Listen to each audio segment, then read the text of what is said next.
Police कोठडीची मुदत संपल्यानंतर प्रशांत कोरटकरला आज दुपारी 12 वाजण्याच्या सुमाराला प्रथम वर्ग न्यायदंडाधिकारी एस तट यांच्यासमोर हजर करण्यात आला।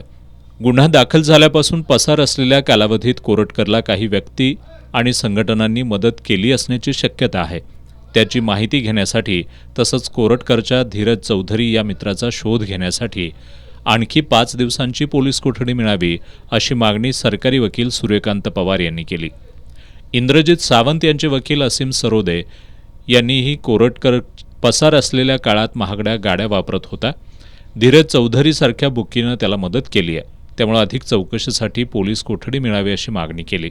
कोरटकरचे वकील सौरभ घाग यांनी न्यायालयासमोर उपस्थित राहून कोरटकरनं तपासात पोलिसांना पूर्ण सहकार्य केले असं सांगत न्यायालयीन कोठडीची मागणी केली। दोन्ही बाजूंचं म्हणणं ऐकून घेतल्यानंतर प्रथम वर्ग न्यायदंडाधिकारी एस तट यांनी प्रशांत कोरटकरला आणखी 2 दिवसांची पोलीस कोठडी सुनावली आहे। ॲडव्होकेट हेमा काटकर यांनी ही माहिती दिली।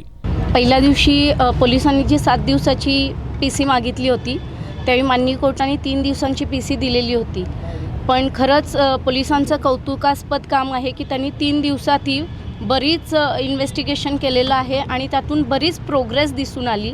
ज्यावेळी एखाद्या गुन्ह्याचा तपास करत असताना त्यामध्ये जर प्रोग्रेस दिसून आली तर फर्दर इन्व्हेस्टिगेशनसाठी PC ही पोलीस मागत असतात आणि या केसमध्येही तशीच पोलिसांकडून मागणी झालेली आहे। माननीय कोर्टाने त्याची दखल घेऊन 2 दिवस म्हणजे 30 तारखेपर्यंत PC दिलेली आहे।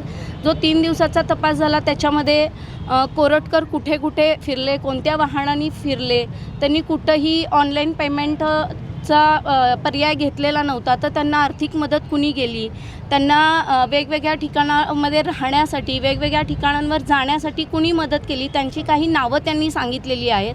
त्या दृष्टीने ते व्यक्ती खरंच आहेत का किंवा त्यांना कोणत्या पद्धतीनं मदत केली, या सगळ्या गोष्टी हा इन्व्हेस्टिगेशनचा भाग आहे आणि त्या इन्व्हेस्टिगेशनकरता पोलिसांनी मागणी केलेली आहे आणि त्याप्रमाणे माननीय कोर्टाने त्यांना 2 दिवस PC दिलेली आहे।